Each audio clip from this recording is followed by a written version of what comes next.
आज का हमारा टॉपिक है डिजीज़। ठीक है। डिजीज़ के बारे में हम जानेंगे कि डिजीज़ होता क्या है और डिजीज़ के क्या कारण होते हैं, डिजीज़ की इटियोलॉजी क्या है, मतलब डिजीज़ के कारण, और डिजीज़ कितने तरह के होते हैं। ठीक है, इन सब चीज़ों के बारे में आज हम समझेंगे। तो अगर डिजीज़ के बारे में अगर हम समझें और डेफिनेशन देखें तो कह रहे डिजीज़ आर अबनॉर्मल कंडीशन। पहला इसमें ये बात ये निकल के आ रही है, disease are abnormal condition that have a specific set of science and symptoms. यानी कि डिजीज़ पहली चीज़ क्या है, एक अबनॉर्मल कंडीशन है। मान लो नॉर्मल कंडीशन और अबनॉर्मल कंडीशन पहले समझना होगा। नॉर्मल कंडीशन का मतलब है कि जिसमें हमें किसी भी तरह का कोई परेशानी महसूस नहीं हो रहा हो। जैसे कि हम नॉर्मल तरीके से खा रहे हैं, जी रहे हैं, हमारी बॉडी के सारा कुछ नॉर्मल तरीके से चल रहा है, इसका मतलब नॉर्मल है, कुछ परेशानी नहीं हो रही तो नॉर्मल है। अगर हमें किसी भी तरीके से शारीरिक या मानसिक किसी भी तरीके से कोई अलग चीज़ लगता है हमारे बॉडी के अंदर, वो अबनॉर्मल कहलाता है। तो अबनॉर्मल कंडीशन समझ में आया? अबनॉर्मल का मतलब है जो ऐसा चीज़ जो नॉर्मल ना हो। तो डिजीज़ कुछ भी नहीं है, एक अबनॉर्मल कंडीशन है। दूसरा चीज़ क्या है, that have set of sine and symptoms. जब ये अबनॉर्मल कंडीशन होगा तो ये अबनॉर्मल कंडीशन दिखाने का और देखने का एक कुछ न कुछ लक्षण दिखाएगा, या कुछ न कुछ एक कुछ न कुछ दिखाएगा, अपीयरेंस करेगा, जिससे हमें ये पता चलेगा कि उसे अबनॉर्मल कंडीशन में वो पर्सन आ चुका है या नहीं आया है। जैसे कि मान लो अगर कोई एक पर्सन है, अगर इसको कुछ होता है, ठीक है, ये नॉर्मल है, और ये है एक दूसरा पर्सन जो ये है अबनॉर्मल, राइट? ठीक है। अगर ये अबनॉर्मल है तो इसके पास ये नॉर्मल और अबनॉर्मल के बीच में कुछ तो डिफरेंस होगा, कुछ तो अंतर होगा, जिससे हम पता करेंगे कि ये नॉर्मल है और ये अबनॉर्मल है। तो जो भी अंतर करने का जो फैक्टर होगा जिससे नॉर्मल और अबनॉर्मल के बीच में डिफरेंस पता चल सके, वही साइन या सिम्टम्स के रूप में होता है। यानी कि एक अच्छा चीज़ और एक बुरा चीज़ के बीच में जो भी चीज़ हम देखते हैं, या जो भी चीज़ अंतर कराता है कि ये अच्छी चीज़ है या एक बुरी चीज़ है, उसी चीज़ को हम साइन या सिम्टम्स बोलते हैं। यानी कि किसी के बॉडी में कुछ नॉर्मल है और किसी दूसरे के बॉडी में कुछ अबनॉर्मल है, तो उसके दोनों में कंपेयर करने का जो भी फैक्टर है, जिस फैक्टर के बेसिस पे हम ये कंपेयर कर रहे हैं कि अच्छा उसके अंदर ये चीज़ है तो हम उसको नॉर्मल मान रहे हैं, और उसके अंदर ये चीज़ नहीं दिख रही है तो वो अब नॉर्मल है। तो जो फैक्टर है जिसके आधार मान के, जिसका बेस मान के हम नॉर्मल और अबनॉर्मल के बीच में अंतर करते हैं, या जिसकी हम पहचान करते हैं, वही क्या है, साइन या सिम्टम्स कहलाता है। ठीक है ना? तो यानी डिजीज़ का दो बातें होना बहुत ज़रूरी है डिजीज़ के बारे में समझने का, कि पहली चीज़ क्या, डिजीज़ एक अब नॉर्मल कंडीशन है, और उस अब नॉर्मल को जानने का जो तरीका है या जो फैक्टर है जिससे हमें पता चलता है कि वो अब नॉर्मल में है, जिसको हम आकलन करते हैं, जानते हैं उसके बारे में, माप करते हैं कि वो अब नॉर्मल है तो कितना अब नॉर्मल है, कितना नहीं है, तो वो किस फैक्टर से करते हैं, तो वो या तो साइन से करते हैं या सिम्टम्स से करते हैं। Set of sine and symptoms का मतलब है कि हो सकता है कई सारे साइन हो और हो सकता है कई सारे सिम्टम्स हो, उस अबनॉर्मल को शो करने के लिए, दिखाने के लिए, नॉर्मल से अबनॉर्मल में जो अंतर है वो बताने के लिए। अब साइन क्या होता है और सिम्टम्स क्या होता है? अगर हम बात करें कि एक चीज़ देखिए कि अगर हम साइन की बात करें, यहाँ साइन क्या है, और यहाँ पे देखें सिम्टम्स।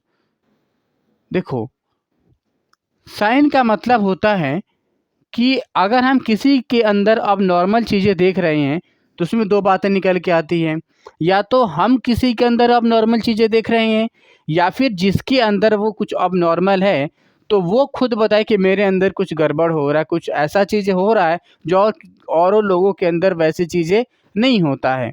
ठीक है ना? जैसे कि मान लो अगर किसी के हाथ में यहाँ पे फोड़ा पड़ जाए या एक घाव सा हो जाए, और एक ऐसा पर्सन है जिसके हाथ में कुछ फोड़ा नहीं है, घाव नहीं है, तो एक वो पर्सन जिसको फोड़ा हुआ है तो कहेगा यार मुझे दर्द होता है, इतने दिन से दर्द हो रहा है और ये एक उभार सा मुझे दिख रहा है यहाँ पे, वो कहेगा। दूसरा चीज़, एक तीसरा पर्सन उस चीज़ को देखेगा, अगर अच्छा इस तरह से दिख रहा है, इसमें एक फोड़ा सा है, ऐसा उभार सा है, इसमें दर्द हो रहा है, तो वो दर्द वो महसूस तो नहीं कर सकता है, लेकिन वो देख सकता है कि यहाँ पे कुछ न कुछ उभार हो रहा है, कुछ न कुछ निकला हुआ है, जो किसी दूसरा एक पर्सन है उसके अंदर वो निकला हुआ नहीं है। यानी कि जो चीज़ अगर किसी को कोई बीमारी होती है, कोई अबनॉर्मल चीज़ें आती है, तो अगर कोई पर्सन खुद बताता है या जो खुद महसूस करता है कि मुझे ये अबनॉर्मल चीज़ें हो रही है, जैसे मुझे ये दर्द हो रहा है, मुझे जलन हो रही है, मुझे गर्मी महसूस हो रहा है या मुझे कुछ और चीज़ हो रहा है, जो भी परेशानी होगा जिसको वो अबनॉर्मल चीज़ें हुआ है, तो जो वो महसूस करेगा, यानी जिसको हुआ, जो पर्सन हुआ है, जो पर्सन को अब नॉर्मल हुआ, दैट मीन्स जो इन्फेक्टेड पर्सन है, जो पर्सन अफेक्टेड है, अफेक्टेड पर्सन जो भी बताएगा ये वो फैक्टर, अब नॉर्मल का फैक्टर, उसको हम बोलेंगे सिम्टम। क्या?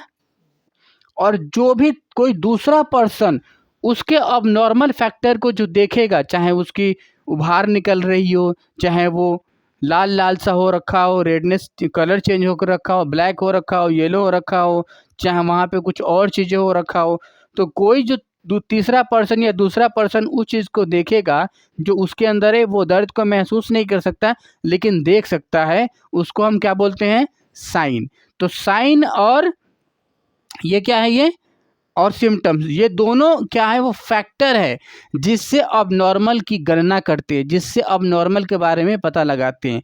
तो साइन का मतलब, जैसे एक डॉक्टर के पास हम जाते हैं तो डॉक्टर क्या करता है? डॉक्टर हमारे दर्द को थोड़ी महसूस करता है, नहीं कर सकता ना, लेकिन वो हमें देखता है। हमें अगर यहाँ पे कुछ फोड़ा हो गया है तो उस फोड़े को, कैरेक्टर को देखता है कि ये फोड़ा किस तरीके से फैल रहा है, फोड़े का रंग कैसा है, फोड़ा कहाँ से कहाँ जा रहा है, वो सारा कुछ आपसे पूछता है, इसके बारे में वो देखता है। तो वो जो देख के महसूस किया कि इसके अंदर ये अब नॉर्मल चीज़ें आई है, यानी दूसरा पर्सन ना, तो ये फैक्टर ही है ना। अगर मान लो उभार है, फैलता जा रहा है, तो देख रहा है कि अब फैलता जा रहा है, तो एक फैक्टर आ गया कि यहाँ पे कुछ उभार है और फैल रहा है, तो उस डॉक्टर ने ऑब्जर्व किया, तो क्या कहलाएगा? साइन।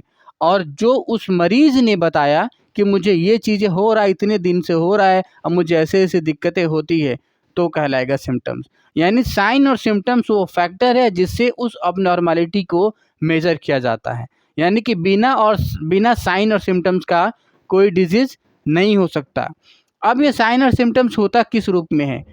कुछ डिजीज़ ऐसे हैं, यानी कुछ बीमारी ऐसा है जिसमें साइन और सिम्टम्स क्लियरली विजिबल होता है, यानी कि जिसको हो रहा है उससे भी महसूस होता है, और जो चीज़ देख रहा है, यानी डॉक्टर देख रहा है तो डॉक्टर को भी दिखाई देता है कि क्लियरली ये चीज़ें हुआ है। लेकिन कुछ ऐसी डिजीज़ होती है या डिजीज़ का अर्ली स्टेज, शुरू के समय में ये सारी चीज़ें कई दफ़ा नहीं नज़र आता। जब डिजीज़ काफ़ी रूप में आ जाता है, विकराल रूप पकड़ लेता है या पूरा अपना रूप पकड़ लेता है, जब वो पूरी तरह से डिफ़ाइन होने लग जाता है, तब उस समय उसके साइन और सिम्टम्स, जो फैक्टर है जिससे उस डिजीज़ के बारे में जानते हैं, पता चलता है। लेकिन शुरुआती में कुछ डिजीज़ में नहीं पता चलता, ठीक है? तो कोई ज़रूरी नहीं है साइन और सिम्टम्स हमेशा अपीयर ही हो। कुछ में तुरंत अपीयर होते हैं और कुछ में तुरंत अपीयर नहीं होते हैं, कुछ समय के बाद होते हैं, लेकिन होगा ज़रूर। चाहे पहले हो जाए, चाहे बाद में हो, वो सिम्टम्स या साइन उसके अंदर रहेंगे।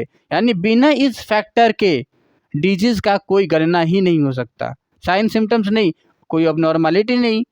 अगर उसके अंदर कुछ दिख ही नहीं रहा है कि इसके अंदर कुछ गड़बड़ी है, तो क्या किस बात की बीमारी? है ना? या तो अभी दिख जाए या कुछ समय के बाद दिख जाए, या तो बाहर सुपरफिशियली दिखे और नहीं तो इंटरनली दिखे। किसी न किसी रूप में तो दिखना चाहिए ना। अगर सुपरफिशियली मतलब बाहर की तरह से अगर कुछ साइन सिम्टम्स दिख रहे हैं तो भी ठीक है, नहीं अगर दिख रहा है तो अंदर से ही दिख जाए। तो कुछ डिजीज ऐसे होता है जो बाहर से अपीयर नहीं हो पाता है, दैट मीन्स वो अंदर ही रहता है या अर्ली स्टेज में रहता है, तो उसके साइन और सिम्टम जानने के लिए फिर हम वही इन्वेस्टिगेशन की तरफ जाते हैं। चाहे वो लेबोरेटरी वाला इन्वेस्टिगेशन कराएं, चाहे इमेजिनरी वाला इन्वेस्टिगेशन कराएं, X ray, ultrasound, CT scan, MRI, जो भी है इमेजिंग वाला है, वो हम रेडिएशन की तरफ चले जाते हैं, या फिर लेबोरेटरी का जो भी हमारा ब्लड की टेस्ट है वो सारा कुछ इन्वेस्टिगेट करा के हम उसे पता करते हैं।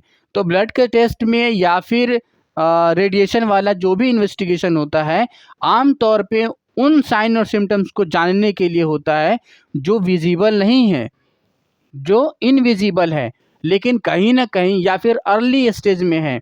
अर्ली स्टेज में भी नहीं दिखेंगे, लेकिन वो है हमारी बॉडी में, वो परसिस्ट कर रहा है, वो रह रहा है, तो उस चीज़ को जानने के लिए होता है। इसीलिए इन्वेस्टिगेशन का बहुत बड़ा रोल होता है किसी डिजीज़ को डायग्नोज करने के लिए, क्योंकि डिजीज़ का मतलब ही क्या है?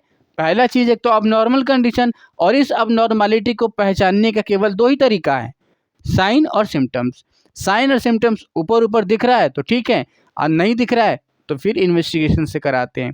तो पहले जो बीमारी का इलाज होता था तो पहले ऐसे ही तो करते थे ना, कि साइन और सिम्टम्स बेसिस पर ट्रीटमेंट चलती थी। तो एग्जैक्ट जो डिजीज है कई दफ़ा मालूम ही नहीं चलता था, लेकिन आजकल टेक्नोलॉजी एडवांस होने के कारण साइन और सिम्टम्स अगर सुपरफिशियली नहीं विजिबल हो पा रहा है, तब भी पता किया जा सकता है कि उसको एग्जैक्ट है क्या, इन्वेस्टिगेशन की मदद से। चाहे ब्लड का कराएं, चाहे रेडिएशन वाला हम यूज़ करके करें। इन्वेस्टिगेशन आने से कोई भी ऐसा डिजीज़ होता है आमतौर पे बचता नहीं हो, कहीं ना कहीं वो डिटेक्ट हो ही जाता है, उसके साइन और सिम्टम्स दिख ही जाते हैं। ठीक है ना? तो इसलिए डिजीज़ का अगर डिफिनीशन हम दिखाएं तो डिजीज़ कुछ भी नहीं है, ये एक अबनॉर्मल कंडीशन है जिसके पास सेट ऑफ साइन और सिम्टम्स हैं, यानी कि कई सारे साइन और कई सारे सिम्टम्स लिए रहता है, यानी कि उस अबनॉर्मलिटी को दिखाने के लिए कई सारे उसके पास साइन और सिम्टम्स होते हैं। ठीक है ना? यानी जो साइन और सिम्टम्स से लिया हुआ जो अबनॉर्मलिटी है उसी को हम डिजीज़ बोलते हैं। राइट, समझ में आया? अब अगर हम इसके कारण के देखें कि आखिर ये अबनॉर्मलिटी पैदा होती क्यों है हमारी बॉडी में, किसी को जो डिजीज़ हुआ तो डिजीज़ हुआ क्यों? तो कुछ न कुछ कारण होता है, बिना कारण का कोई कार्य नहीं होता। कार्य कारणवाद सिद्धांत यही कहता है कि बिना कारण का कोई काम नहीं होता। हर एक काम के पीछे एक कोई न कोई कारण होता है। अगर ये अबनॉर्मल कंडीशन आया है तो कुछ न कुछ कारण होगा। अब ये कारण होगा तो किस रूप में हो सकता है कारण? दो तरह से कारण हो सकता है, या तो बाहर से कुछ चीज़ें आके उस पर्सन की बॉडी को या माइंड को यानी ब्रेन को या उसकी बॉडी को किसी न किसी रूप में नुकसान किया है, तभी उसके बॉडी में कोई ना कोई अबनॉर्मल चीज़ें साइन और सिम्टम्स को लेके आया है। राइट? या फिर उसके बॉडी के अंदर ही कुछ अबनॉर्मल चीज़ें हुई है, उसके बॉडी के अंदर ही कहीं कोई मैकेनिज्म है जो डिसओरिएंटेड हो गया है, डिस्टर्ब हो गया है। बॉडी का अंदर ही कहीं कोई ऐसा चीज़, कोई ऐसा फैक्टर है, कोई ऐसा मैकेनिज्म है जो उस चीज़ को अबनॉर्मल कंडीशन बना रहा है या अबनॉर्मल चीज़ें कर रहा है। तो इस तरह से जो कारण होता है, aetiology means cause, cause means कारण। जो कारण होता है किसी डिजीज़ का वो कितने तरह के बन गए? दो तरह का, एक तो एक्सटर्नल और एक इंटरनल। यानी कि हर एक डिजीज़ का दोनों में से कोई एक कारण होता है या फिर दोनों ही कारण हो जाते हैं। अगर एक्सटर्नल, एक पहला एक्सटर्नल या दूसरा इंटरनल, इन दोनों में से कोई ना कोई एक कॉज ज़रूर होगा। अगर एक्सटर्नल कॉज होगा तो आम तौर पे एक्सटर्नल कॉज जो इन्फेक्शियस डिजीज जितने होते हैं, जो इन्फेक्शन पैदा करने वाले होते हैं, ये सारे एक्सटर्नल कॉज होते हैं। अब इस एक्सटर्नल कॉज में आमतौर पे होता क्या है? अगर देखा जाए तो जितने भी पैथोजन हैं, पैथोजन जिसके ऊपर कोई ना कोई एक एंटीजन मौजूद रहता हो उसको हम पैथोजन बोलते हैं। पैथोजन यानी कि कोई एक ऐसा जीव जिसके ऊपर कुछ न कुछ केमिकल है जो दूसरे को नुकसान कर सकता है, या केमिकल नहीं है तो किसी दूसरे के ऊपर जब जाएगा तो उसके कारण से उसके बॉडी में हलचल पैदा हो जाए, अबनॉर्मल चीज़ें पैदा हो जाए, वो पैथोजन कहलाता है। तो जो भी पैथोजन है वो क्या क्या है? बैक्टीरिया है, वायरस है, फंगाई है, प्रोटोजोआ है, या फिर पैरासाइट्स कोई और हो सकता है। ठीक है ना? तो यही सारी चीज़ें पैथोजन है। तो ये सारे एक्सटर्नल फैक्टर है या फिर कोई और भी एक्सटर्नल कॉज हो सकता है। राइट? नेक्स्ट है कि इंटरनल, जैसे कि एक्सटर्नल फैक्टर में कि आप इंटरनल अगर हम कॉज देखें, इंटरनल में अगर देखें तो इंटरनल का मतलब है जो हमारी बॉडी के अपना ही काम करने का कोई तरीका था वो डिस्टर्ब हो गया हो। अंदर से कुछ गड़बड़ हो गया हो। आमतौर पे auto immune disease. Auto immune disease क्या होता है? ऑटो इम्यून डिजीज़ एक ऐसा डिजीज़ होता है जिसमें हमारा अपना ही इम्यून सिस्टम, जो किसी बीमारी से लड़ने के लिए हमारा अपना एक इम्यून सिस्टम होता है, जो किसी बीमारी से लड़ने के लिए हमें सबसे पहले आता है और उससे हमारी हमारी बॉडी को बचाता है। तो वो ये पहचान ही नहीं कर पाता कि वो हमारा अपना है पैथोजन या बाहर का है। अगर वो अपना ही बॉडी के अपने ही किसी पार्ट को, किसी सिस्टम को बाहर का समझने लग जाता है कि वो अपना नहीं है, तब उससे वो अपना, हमारी बॉडी का अपना ही कोई मैकेनिज्म, अपना ही सिस्टम हमें नुकसान करने लग जाता है, हमारे अंदर अबनॉर्मलिटी पैदा कर देता है। तो ये कहलाता है auto immune disease. Auto means खुद का, स्वयं। इम्यून मीन्स हमारा जो भी अंदर की जो पावर है जिससे हम किसी बीमारी से बचते हैं या किसी बीमारी से लड़ते हैं। जैसे कि मैंने बताया नहीं, इम्यून दो तरह का होता है, नेचुरल और एडेप्टिव या एक्वायर्ड इम्यून सिस्टम बोल बताया था ना। तो वो चाहे इम्यून कोई सा भी हो, अगर वो हमारा ही अपना इम्यून अगर हमारे खिलाफ काम करने लग जाता, वो पहचान ही नहीं पाए कि मेरा अपना है कि बाहर का है, तो उससे जो भी अबनॉर्मलिटी पैदा होती है वो ऑटो इम्यून डिजीज़ कहलाता है। तो ये किसका एग्जांपल हो गया? इंटरनल कॉज का, क्योंकि अंदर ही तो पैदा हुआ है ना। तो इस तरह से किसी भी डिजीज़ के क्या कितने तरह के कॉज होते हैं? दो, एक एक्सटर्नल कॉज और एक इंटरनल कॉज। अगर हम इसके प्रकार देखें डिजीज़ का, तो देखिए डिजीज़ की बहुत सारी प्रकार हैं, बहुत सारी टाइप्स हैं। अलग अलग बेस बना के इसके टाइप्स बनाए गए हैं। किस बेसिस पे आप डिजीज़ को डिफाइन कर रहे हो? तो मैंने यहाँ पे कुछ बेसिस लिए हैं, उस बेसिस पे डिजीज़ को डिफाइन करने की कोशिश की है। पहला है किस बेसिस पे? ड्यूरेशन के बेस पे, यानी क्रोनिसिटी के बेस पे, टाइम के बेस पे। कुछ डिजीज़ ऐसी होती है जो कुछ समय के अंदर होती है और ठीक हो जाती है, कुछ समय के लिए होती है। कुछ ऐसी होती है जो 6 महीने, साल भर, 2-2 साल, कई सालों तक पड़ी रहती है हमारी बॉडी में और हमें नुकसान करती है। तो कुछ होती है ना कम समय में ठीक हो जाए, कुछ ज़्यादा समय लेती है ठीक होने में। तो जो डिजीज़ कम समय लेती है उसको हम एक्यूट बोलते हैं, और जो डिजीज़ ज़्यादा समय लेती है उसे हम क्रोनिक बोलते हैं। एक्यूट की अगर हम प्रॉपर डेफिनेशन देखें, तो एक्यूट का मतलब होता है आमतौर पे 3 हफ्ते से कम के 3 हफ्ते के अंदर अंदर अगर कोई डिजीज़ कम हो, ठीक हो जाती हो, यानी कि वो हुआ, लक्षण दिखाया और 3 हफ्ते के अंदर अंदर वो सब हो हवा के ठीक ठाक हो के ठीक सब खत्म हो जाए, वो क्या है? एक्यूट डिजीज़ कहलाता है। जो डिजीज़ 3 हफ्ते से ज़्यादा पुरानी डिजीज़ हो जाए उसको हम क्या बोलते हैं? क्रोनिक बोलते हैं। ठीक है। दूसरा आधार है बेस्ड ऑन स्प्रीड, यानी कुछ डिजीज फैलती है एक आदमी से दूसरे आदमी में, एक जीव से दूसरे जीव में, और कुछ डिजीज होती है वो फैलती नहीं है, वो केवल एक को हो गया तो उसी को रहेगा, दूसरे को नहीं होगा। ठीक है ना। तो इस तरीके से फैलने के बेसिस पे, यानी स्प्रीड होने के बेसिस पे डिजीज फी फर्दर दो तरह के हो गया। कम्युनिकेबल, कम्युनिकेबल का मतलब है एक पर्सन से दूसरे पर्सन तक कम्युनिकेट करना, यानी डिस्टेंस का ट्रेवलिंग करना, एक आदमी से दूसरे आदमी में, एक जीव से दूसरे जीव में। ठीक है। तो जो एक आदमी से दूसरे आदमी में होता है उसको हम कम्युनिकेबल डिजीज बोलते हैं, और जो नहीं फैलती है, जो एक को हो गया तो उसी को रहेगा, उसे हम नॉन कम्युनिकेबल कहते हैं।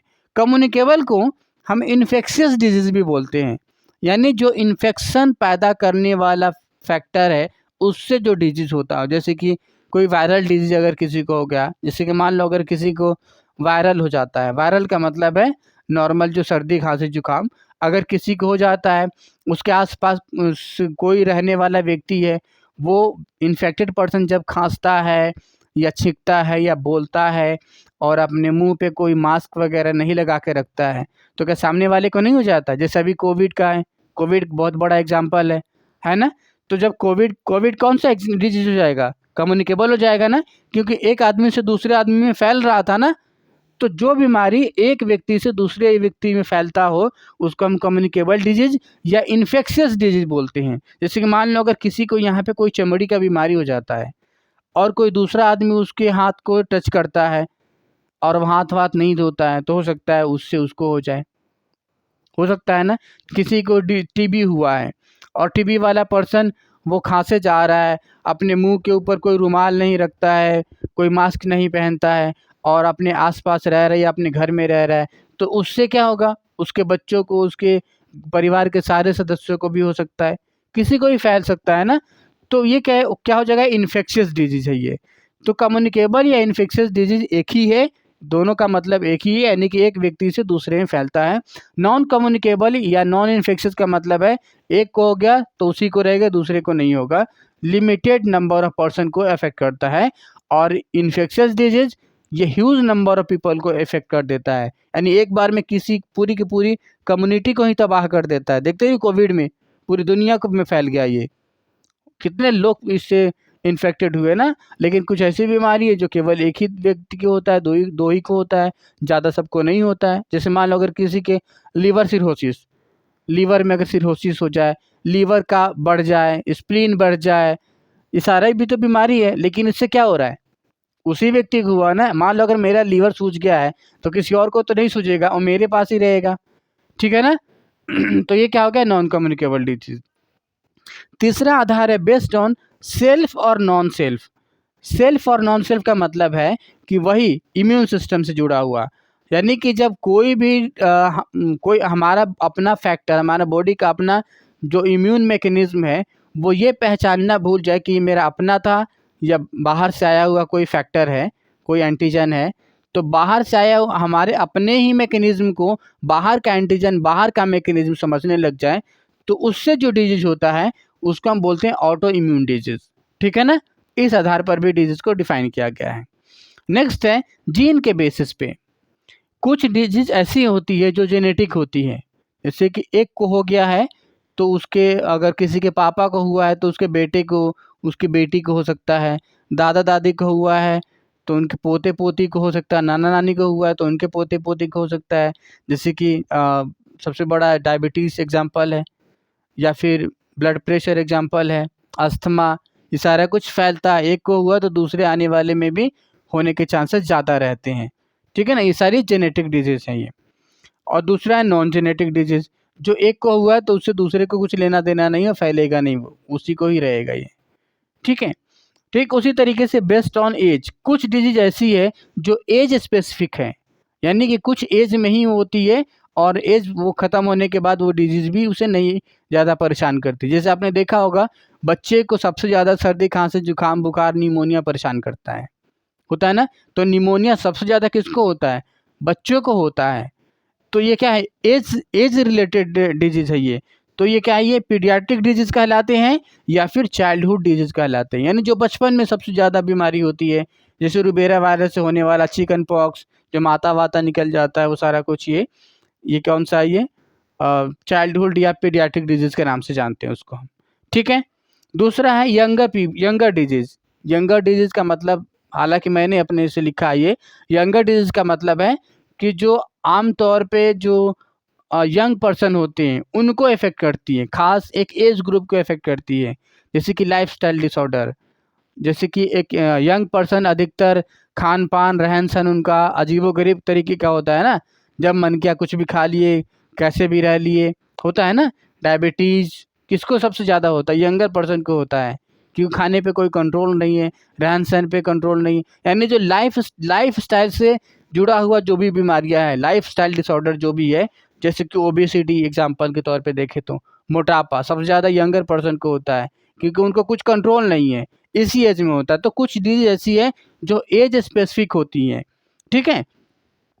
लास्ट है इसमें, अगर हम देखें जो ओल्ड एज पर्सन के लोग होते हैं, जैसे कि जो बुजुर्ग लोग होते हैं, उन्हें हम जेरियाट्रिक डिजीज बोलते हैं। जैसे कि ओल्ड पीपल वाले को, जैसे कि बोलने की कुछ बीमारियां होती है, या फिर देखते हो ना हाथ पांव कांपता रहता है, इस तरीके से कुछ पार्किंसन डिजीज नाम से होता है, डिमेंशिया है, ये सारा क्या है, ओल्ड एज वाले पर्सन को अधिकतर होती हैं ये। हालांकि इसमें से जितने डिजीज मैंने बताया, ये नहीं कि अगर ये पार्किंसन ओल्ड एज वाले को ही होगा और किसी को नहीं होगा, डिमेंशिया ओल्ड एज वाले को होगा और किसी और को नहीं होगा, ऐसा कुछ भी नहीं है, किसी को भी हो सकता है।